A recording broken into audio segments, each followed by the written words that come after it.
శక్తిపీఠముని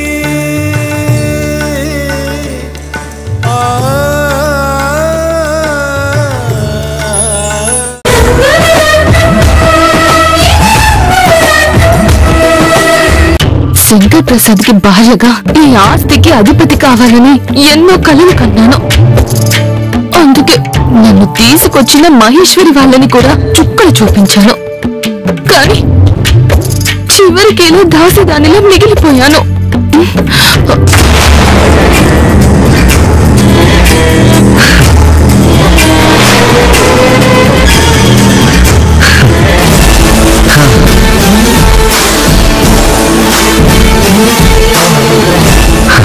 క్షమించండి బాబు, ఇంట్లో ఎవరూ లేరన్న ధైర్యంతో నోటికొచ్చినట్టు వాగేశాను. ఇది మనసులో పెట్టుకుని నన్ను మరింత సాధించకండి. ఇలా బ్రతకడం బాధగా ఉందా? ఉండదా? ఆనందించడానికి ఇదేమైనా పెద్ద పోస్టా? ఇంట్లో పని మనిషి పోస్ట్, పైగా జీతం కూడా లేదు. మీ ఇంటికి రాకముందు గొప్పగా బ్రతకకపోయినా మరింత నీచంగా బ్రతకలేదు. నీకు ఈ కష్టం శ్రమ లేకుండా చేస్తాను. మరి నేను చెప్పింది నువ్వు చేస్తావా? ఏంటది? అప్రూవర్గా మారిపో. మహీ చక్రీల నాటకం మొత్తం తెలిసింది నీకే. మా అమ్మని చంపాలన్న ప్లాన్లో నువ్వు పాత్రధారివైతే వాళ్లే సూత్రధారులు. ఈ నిజాన్ని మా నాన్న ముందు చెప్పు, వాళ్ళు జైలుకు పోతారు. నువ్వు ఈ బానిస బతుకు నుంచి విముక్తి అయిపోతావు. అయ్యో, నిజాన్ని బయట పెడితే వాళ్ళు నా ప్రాణాన్ని తీసేస్తారు. వాళ్ళు బయట ఉంటే కదా నేనేమైనా చేయడానికి. వాళ్ళు లైఫ్ అంతా జైల్లో ఉండేలా నేను చూసుకుంటాను. కానీ నీ డౌట్ నాకు అర్థమైంది. నీకు ప్రేమాభిమానాలు లేవు, కేవలం డబ్బే కావాలి. ఆ డబ్బు కోసమే కదా నువ్వు ఇన్ని నాటకాలు ఆడింది.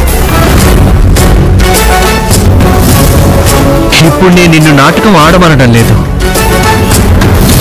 మీరందరూ కలిసి చేసిన కుట్రని బయట పెట్టమంటున్నాను. అలా చేస్తే నీ లైఫ్లో నువ్వు వెనక్కి తిరిగి చూసుకునే అవసరం లేనంత డబ్బు నేను నీకు ఇస్తాను. అంటే మీ నాన్నగారు రాస్తానన్న ప్రాపర్టీ నాకు ఇస్తారా? ఇవ్వను, అంత డబ్బు ఇస్తాను. హాయిగా తీసుకుని విదేశాలకి వెళ్ళి సెటిల్ అయిపో. ఇంకెంత ఆలోచిస్తావు? నేను నీకెప్పుడో చెప్పాను కదా, ఈ పని నువ్వు ఎంత త్వరగా చేస్తే నీకే అంత మంచిది. బాగా గుర్తుపెట్టుకో, నువ్వు ఎన్ని నాటకాలు ఆడినా మా నాన్న నిన్ను నమ్మరు. మా అమ్మ స్థానంలోకి నిన్ను రానివ్వను. నువ్వు లైఫ్లో సెటిల్ అవ్వడానికి నీకిచ్చే చివరి అవకాశం. నా మనసు మారకముందు చేస్తే నీకే మంచిది.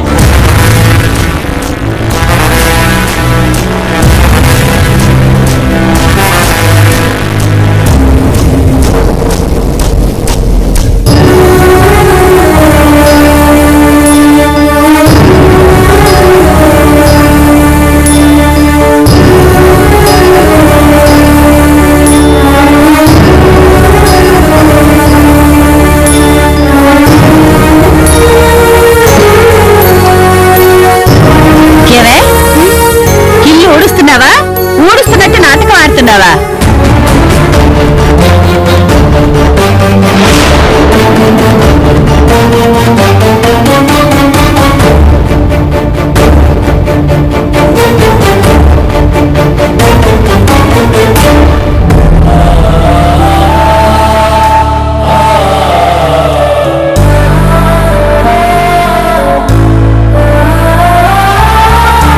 కళ్ళు నెత్తి మీద పెట్టుకుని ఊడిస్తే గచ్చి మీద ఉన్నవి ఏం కనిపిస్తాయి?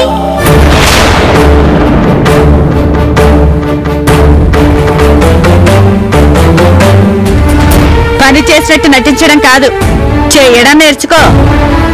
ఇప్పుడే ఊడ్చాను కదత్తయ్య, మళ్ళీ ఎలా పడ్డాయి? అంటే ఏంటే, నేనే కావాలని పడేసి నిన్ను సాధిస్తున్నానా? అవును, నువ్వే పడేశావు.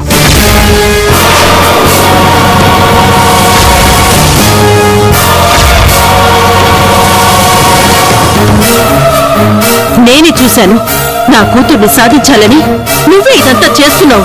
నీ బుద్ధే అంతా.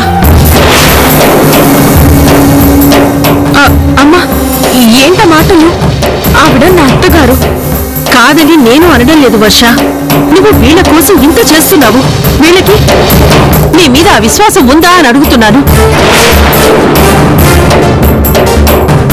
అసలు ఇవన్నీ అడగడానికి నువ్వెవరు? నేనెవర్నా? వర్షను అడుగు చెబుతుంది. ఎన్ని బాధలు పడుతూ నువ్వు ఇంట్లో ఉండటం అవసరమా వర్ష? వీళ్ళ నిజస్వరూపం తెలియక ఆ రోజు నీ పెళ్లి చేశాం. అది నీ చేసిన తప్పు.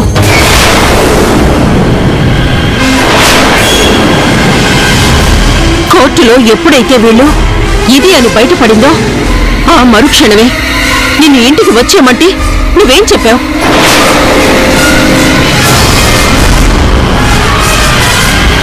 కట్టిన తాళిని తెంపేసుకోమంటావా, ఉన్న బంధాన్ని వదిలేసుకోమంటావా అని అడిగావు. ఇష్టం లేనప్పుడు తెంపేసుకోవడానికి జనం పలుపుతాడు కాదు, నా జీవితానికి ముడిపట్టు పసుపుతాడు. నా కంఠంలో ప్రాణం ఉన్నంత వరకు ఇది ఈ కుండల మీదే ఉంటుంది. ఈ దారిని తెంపుకోలేను, ఈ ఇంటితో ఉన్న బంధాన్ని వదులుకొని రాలేను. అమ్మా వర్ష, అసలు ఎవరేవిడా?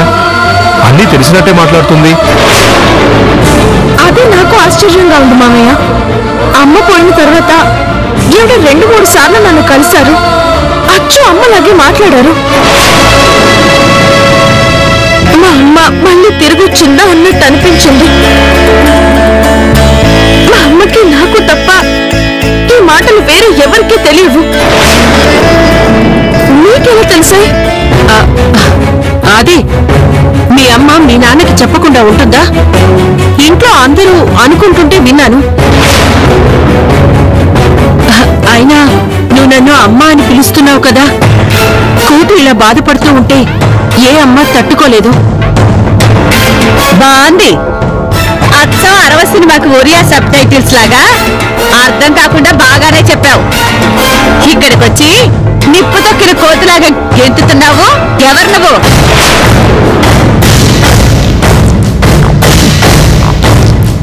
అదే అత్తయ్య, ఆవిడ ఎవరు, ఆవిడ గతం ఏంటో ఆవిడకి కూడా తెలీదు. ఇప్పుడు మా ఇంట్లోనే ఉంటుంది, అక్కడ పని చేసుకుంటుంది. అమ్మని అమ్మ కడుపు మాడా, నువ్వు పని మనిషివా? దీనికన్నా అమ్మే ఏ రోజు నా మీద ఇంతలా అరవలేదు. అలాంటిది ఒక పని మనిషివి నువ్వు నన్ను పనికి మళ్ళీ దాన్ని తీసి పారేసినట్టు ఇన్ని మాటలంటావా? దీన్ని చూసుకునే కదా నువ్వు రెచ్చిపోతుంది. దీని పళ్ళు రాలగొడితే నీకు బుద్ధి వస్తుంది.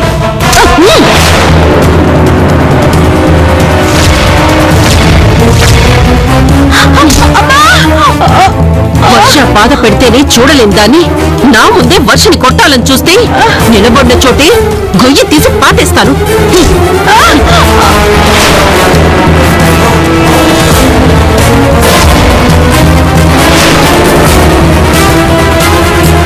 నువ్వెంత, నీ బతుకెంత? మహారాణిలా పెరిగిన పిల్లని నీ ఇంట్లో పని మనిషి చేశావు. నీ కుటుంబం కోసం కూలి పనులు చేస్తుంది. అలాంటి పిల్లని నెత్తి మీద పెట్టుకొని చూసుకోవాలి. మళ్ళీ వర్ష కళ్ళల్లో నీళ్లు తెప్పించావంటే నిలువున తగల పెట్టేస్తాను. నా సంగతి నీకు తెలీదు. అమ్మా, మిమ్మల్ని అమ్మ అని అభిమానంగా పిలిచినా, మీకు నా మీద ఎంత ప్రేమ ఉన్నా మా అత్తగారిని అంటే మాత్రం నేను సహించేదే లేదు. అది కాదు వర్ష, నీకొక ఇల్లుంది, నిన్ను కళ్ళల్లో పెట్టుకొని చూసుకునే మనుషులున్నారు. వాళ్ళందరినీ కాదు అనుకుని ఇక్కడ ఎన్ని మాటలు పడుతూ ఉంటే మేమంతా ఎలా ఉండగలం? ఇది నా ఇల్లు, వీళ్ళు నా వాళ్ళు. మీరు చెప్పిన ఇల్లు నా పుట్టిల్లు. అది కూడా ఇప్పుడు కాదు, ఒకప్పుడు.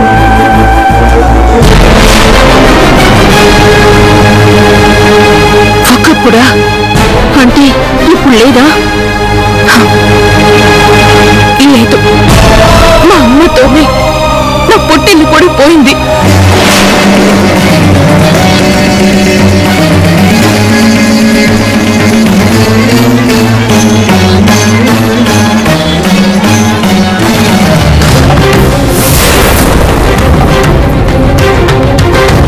ఇంత మాట అనుకు వర్ష.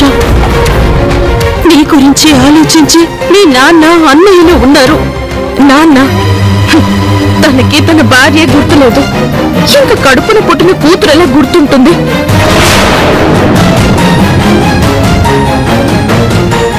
ఆడపిల్లగా ఇంటికి వెళ్తే అడ్డుకుందని రేఖని తిట్టాను.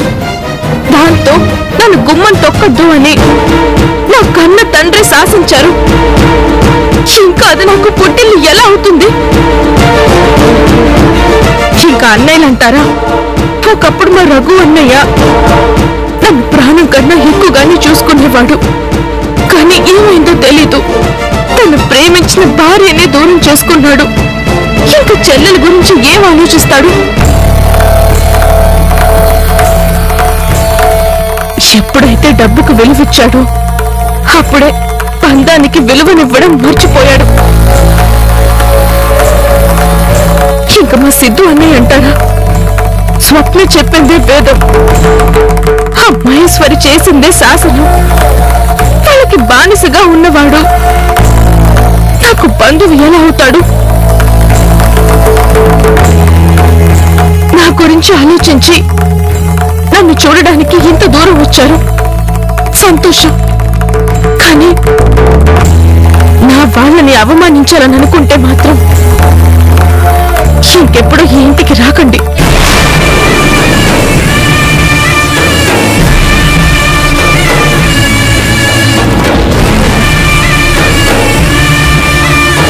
తప్పు వర్ష. ఆవిడ అభిమానంతో నీ దగ్గరకు వచ్చాను. ఒక అమ్మగా నీ కష్టం చూడలేక బాధపడుతున్నాను. ఆ రోజు మీ అమ్మగారు కూడా మమ్మల్ని వదిలేసి నిన్ను ఆ ఇంటికి వచ్చేయమన్నారు. ఎందుకు? తన కూతురు ఇంట్లో బాధపడకూడదని. ఇప్పుడు అమ్మ కానీ ఈ అమ్మ కూడా నిన్ను చూసి అంతే బాధపడుతున్నారు. నువ్వు అలా అనకూడదు. ఒకప్పుడు మేము మూర్ఖులుగా ఉండడం నిజమే అండి. వర్షని ఎన్నో బాధలు పెట్టాము. కానీ అవన్నీ తట్టుకొని మా కోసం మీ ఇంట్లో ఉండిపోయిన దేవత మా వర్ష.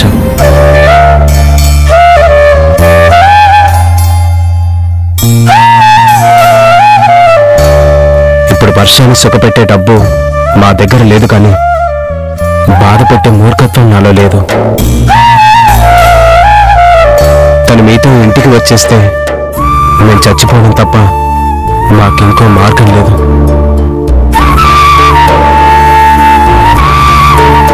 వర్ష మా కోసం బ్రతుకుతుంది, కానీ వర్ష లేనిదే నేను బ్రతకలేను.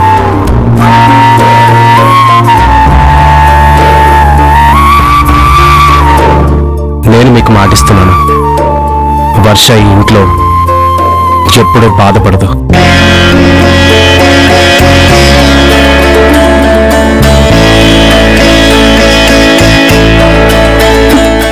చాలు బాబు, భర్త అర్థం చేసుకుంటే భార్య జీవితం ఎలా ఉంటుందో నాకు తెలుసు. ఇక డబ్బంటావా? వస్తూ ఉంటుంది, పోతూ ఉంటుంది. అభిమానం లేని చోట అంతస్తులున్నా సుఖం మాత్రం ఉండదు. మీరెప్పుడూ ఇలాగే ఆనందంగా ఉండండి.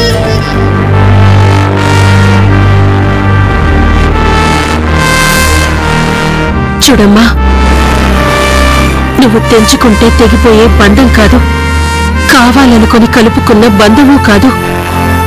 మన మధ్య ఆ దేవుడు వేసిన బంధం నేను మట్టిలో కలిసిపోయే వరకు నిన్ను కంటికి రెప్పలా కాపాడుకోవడమే నా పని. వస్తాను.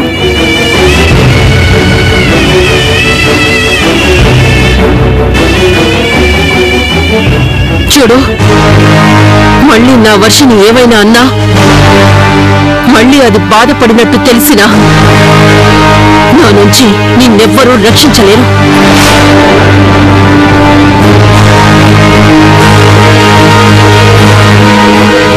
వర్ష జాగ్రత్త బాబు. వస్తానమ్మా.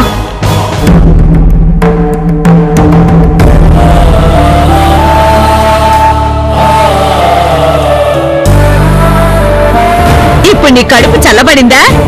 పని మనిషితో నన్ను అన్ని మాటలు అనిపిస్తావా? నిన్నా ఆవిడ ఇంకా ఎంతో దూరం వెళ్ళుండదు, పిలవమంటావేంటి? అక్కర్లేదు, పిలిచి మరీ తన్నించుకున్నంత ఓపిక నాకు లేదు. అమ్మ వర్ష, ఎవరికి భయపడింది మీ అత్తయ్య, ఆవిడికి భయపడింది. ఇది చాలు దీని నోరు మోయించడానికి.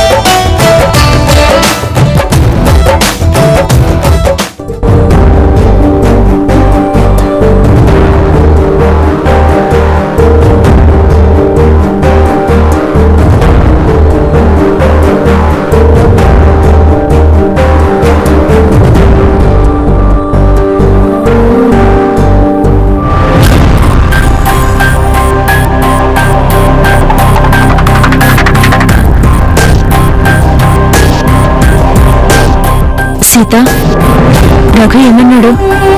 విడాకుల కాగితం మీద సంతకం పెట్టేశాడా? లేదంటే కాగితాలు చింపి మా మొహాన్ని కొట్టాడు. సంతకం పెట్టే ప్రసక్తే లేదన్నాడు. నాకు తెలుసు రఘు సీతను వదులుకోడని.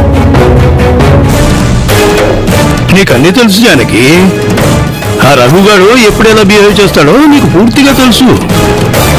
కానీ వాడి వల్ల మన కూతురు ఎంత బాధపడుతుందో అది మాత్రం నీకు తెలియడం లేదు.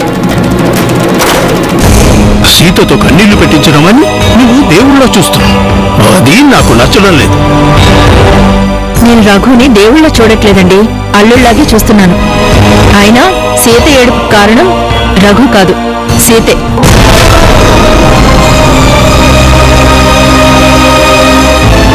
అంటే ఏంటో మన ఉద్దేశం?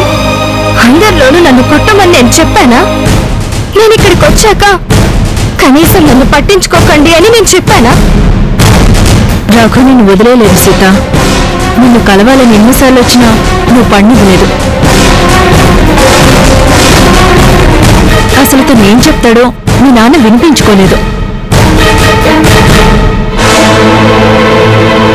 తన వాళ్ళతో కలిసిపోయి తన సుఖాలను వెతుక్కుంటూ వెళ్ళిపోయి నా కూతుర్ని ఒంటరిని చేశాడు. తనకు తోడుగా నీడగా ఉన్న కార్తీక్ దగ్గర ఉద్యోగం మానేమని ఉచిత సలహా ఇచ్చాడు. అలాంటి వాడు నీకు మంచివాడయ్యాడా? మేము చెడ్డవాళ్ళమయ్యామా? ఆ రఘుని వెనకేసుకొచ్చి ఇంకొక మాట మాట్లాడినా మర్యాదగా ఉండదు జానకి.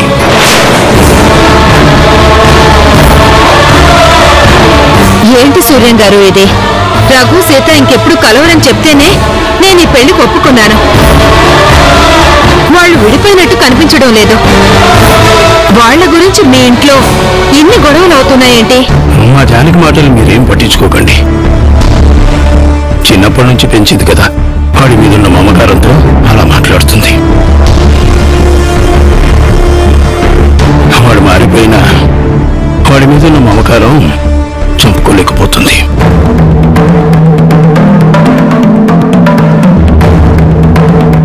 ఇంకిలాంటి గొడవలు ఉండకూడదు అంటే ఖచ్చితంగా రఘుకి సీతకి విడాకులు రావాలి.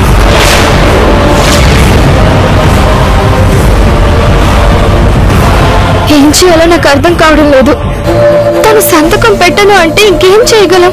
ఏం చేయలేమని వదిలేయకూడదు. నీకు రఘుతో కలిసి ఉండాలని లేదు కదా, ఆ కారణం చాలు. డైరెక్ట్ గా కోర్టు నుంచి నోటీసులు పంపిద్దాం.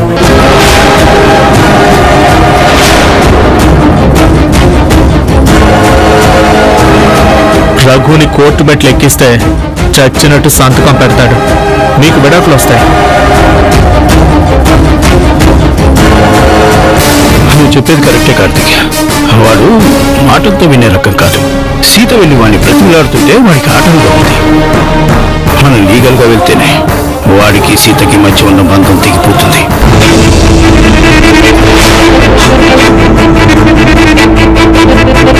నాకు తెలిసిన మంచి లాయర్ ఉన్నాడు. ఆయన తలుచుకున్నాడంటే విడాకులు వెంటనే వచ్చేస్తాయి. ఇప్పుడే మాట్లాడతాను. వద్దు కార్తీక్.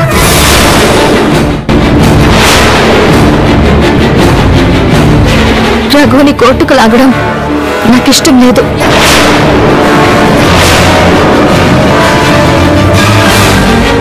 ఏం మాట్లాడుతున్నావు సీత? నువ్వు ఎంతలా అడిగినా ఆ రఘు సంతకం పెట్టడు.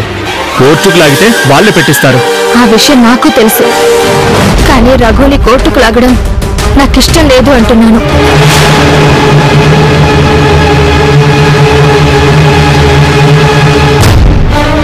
నేను కోర్టు అనుమతి తీసుకుని పెళ్లి చేసుకోలేదు. ఇప్పుడు కోర్టులో నిలబడి విడాకులు తీసుకోవడానికి నాకిష్టం లేదు. లాయర్తో మాట్లాడొద్దు.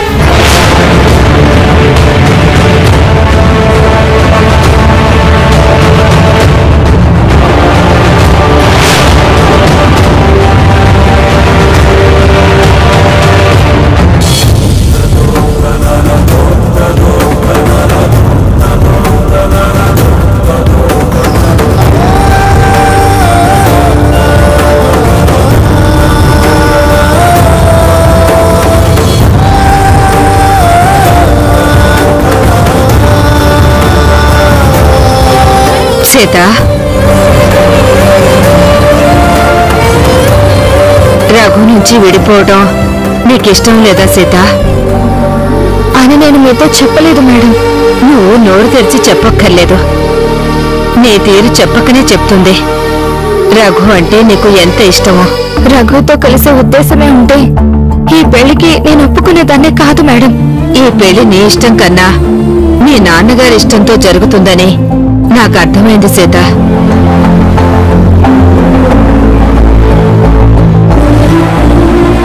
ఏంటి ఎక్కువ చేస్తున్నావు? పూర్ణాన్ని 4 మాటలు అన్నానని చెప్తేనే రఘు నన్ను ఏదైనా చేస్తే అదే పూర్ణాన్ని మీరు చంపించారు. పూర్ణని చంపడం ఏంటి?